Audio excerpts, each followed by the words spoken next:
नमस्कार दोस्तों, कैसे हैं आप लोग। मैं उम्मीद करता हूं कि आप लोग बहुत अच्छे होंगे। साथियों, आज मैं बात करने के लिए आया हूं एक बाबा, जो कि आप सभी लोगों से मैं विनम्र निवेदन करूंगा कि वीडियो को पूरा देखिएगा। तो आपको बता दूं कि ये बाबा सीधे तरीके से हिंदू और मुसलमान की ये राजनीति फैला रहे हैं। जो कि आपको बताना चाहता हूँ कि इनका नाम है धीरज कथावाचक बाबा। और आपको बताना चाहता हूँ कि ये हर वक्त कथा सुनाते हैं, लेकिन उस कथा के दौरान जो है ये बुलडोजर चलाने की बात कर रहे हैं, सनातनी धर्म की बात कर रहे हैं। इनका कहना है साफ तौर पे कि सनातनी धर्म के लोगों ने सिर्फ हमारे देश के लिए खून बहाया है। लेकिन उससे पहले हम आते हैं बुलडोजर पे। तो बुलडोजर जो है, आपको बताना चाहता हूँ कि बुलडोजर एक तरीके से उनके घर पे चल रहा है जो लोग अन्याय किए हैं, और कुछ निर्दोष के भी घर पे चलाया जा रहा है। लेकिन ठीक है, कोई बात नहीं, जहाँ तक बातें हैं वो ठीक है, वो प्रशासन समझे और सरकार समझे। लेकिन इस देश में जो बाबा लोग हैं, एक पाखंडवादी बाबा जो आ गए हैं, ये लोग सरकार से और कानून से ऊपर हो गए हैं। अब आप सोचिए, आप किसी धार्मिक जगह पे जाते हैं, वहाँ पर आप कथा सुनते हैं, और कथा के दौरान आपको बुलडोजर और जातिवाद का जहर आप में घोला जाए, और उसके बाद जब आप आएंगे तो वहां से आपका मूड डिस्टर्ब भी हो सकता है। तो आप लोगों से मेरा सबसे पहले विनम्र निवेदन है कि ऐसी जगह पर मत जाएं, और ऐसे पाखंडवादियों का जो ज्ञान है आप लोग मत लें। उससे हो सकता है हिंदू और मुसलमान और जातिवाद का जो जहर है वो घुल सकता है, और वैसे समाज के लिए हानिकारक हो सकता है अगर ऐसे कमीने बाबा का बात सुना जाए। आपको बताना चाहता हूँ कि अगर यही बातें जो ये कह रहे हैं कि बुलडोजर उनके घर पे चलाएंगे और ये करेंगे, ऐसे करेंगे, वैसे करेंगे, आपको बताना चाहता हूँ कि ये देश जो है ना, एक बाबा जो है, जितने बाबा हैं वो तो अब जेल में हैं, एक यही पड़े हैं, ठीक है। ये सबसे बड़े ज्ञानी हैं, अपने आप को खुद को ज्ञानी कहते हैं, और हर वक्त ये खुद को क्या में कहते हैं, ताली बजाओ ताली बजाओ। आप सभी लोगों को पता होगा कि ताली कौन बजाता है बार बार, ठीक है। तो इनका साफ तौर पे कहना है कि हिंदुओं जग जाओ, अपने हाथों में हथियार उठा लो। सोच लो, ये एक तरीके से माहौल को, जो भारत का जो माहौल है उसको ये खराब कर देना चाहते हैं। और जब ये खराब हो जाएगा तो इनको क्या फ़ायदा होगा? कुछ नहीं, क्योंकि इनका जो है रोजी रोटी जो चल रहा है, इनका जो बिजनेस चल रहा है, ये और तेज आगे बढ़ जाएगा, हो सकता है। लेकिन इनको ये नहीं पता कि कितने बेगुनाहों की और कितने लोगों का खून बहेगा, और कितने लोग घर से बेघर हो जाएंगे। कोई बेटी अपने बाप को खो देगी तो कोई बेटा अपने बाप को खो देगा, कोई औरत अपने पति को खो देगी। इस तरीके से तमाम चीज़ें हो सकती है साथियों।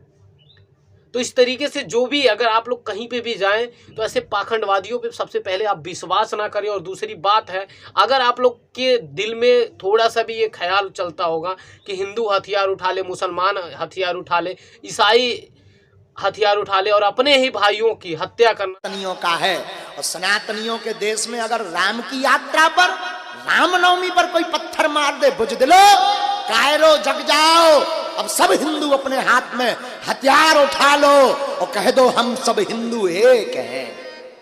चालू कर दे और कोई चीजें करना चालू कर दे, तो इससे कोई भी चीज लाभ नहीं होने वाला है।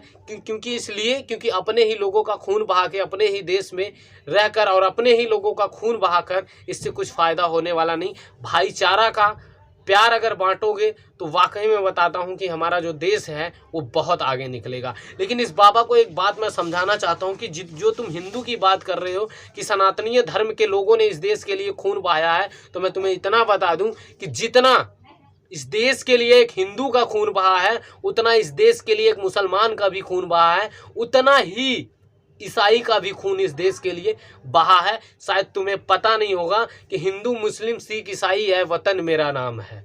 जिस देश के अंदर हिंदू मुस्लिम सिख ईसाई हर कोई है आपस में भाई, तो ये भाईचारा का जो प्यार है ना, वो बांटने की कोशिश करो। और कथा सुनाते हो तो अच्छी चीज़ें सुनाओ, नहीं तो अन्यथा आके जातिवाद का जहर घोलने का काम मत करो, देश को बांटने का काम मत करो। और सबसे बड़े चूतिया तो वो हैं जो तुम्हारी बातों को सुनते हैं वहाँ जाकर। अगर जिस दिन वो लोग तुम्हारे चौखट पे और तुम्हारी कथा और जो भी ये चीज़ें हैं, पाखंडवाद की जो ये तुम्हारी चीज़ें हैं जो तुम जहर घोल रहे हो, जिस दिन लोग सुनना छोड़ दिए, उस दिन ये लोग सड़क पर आ जाएंगे, रोड पर आ जाएंगे। इनको मांगेंगे भीख तक नहीं मिलेगा, लेकिन बहुत बड़े पाखंडवाद लोग वो हैं जो इनकी बातों को सुनते हैं। तो साथियों, मैं आप लोगों से बस इतना मैं विनम्र निवेदन करता हूं, जो ऐसे गौमूत्र पीकर जो बाबा और गाय का गोबर खा के जो बाबा इस तरीके से अपने मुंह से लैट्रिन करने का काम करते हैं, तो इन लोगों की बातों पे कभी भी आप लोग ध्यान ना दें। और हाँ, इतना तो जरूर कहना चाहूँगा इस देश की सरकार को से कि अगर यही बातें आमिर खान बोलता तो शायद वो आज देशद्रोही हो जाता। अगर यही बातें सलमान खान बोलता तो वो आज देशद्रोही हो जाता। अगर यही बात जो है शाहरुख खान बोलता तो वो भी देशद्रोही हो जाता। लेकिन ऐसे लोगों के ऊपर, ऐसे बाबाओं के ऊपर कुछ नहीं होने वाला है। अगर एक मुसलमानों के सबसे बड़े नेता हैं ओवैसी साहब, अगर बोले होते तो वो भी देशद्रोही साबित हो जाते। तो कहीं ना कहीं आपको बताना चाहता हूँ कि सरकार से लेके और जो हमारे देश में जो लोग रहते हैं, हम सभी लोग मिलकर एक जातिवाद का जहर घोल रहे हैं। तो आप सभी लोगों से मेरा निवेदन है, भाईचारे का प्यार बांटो हर किसी से।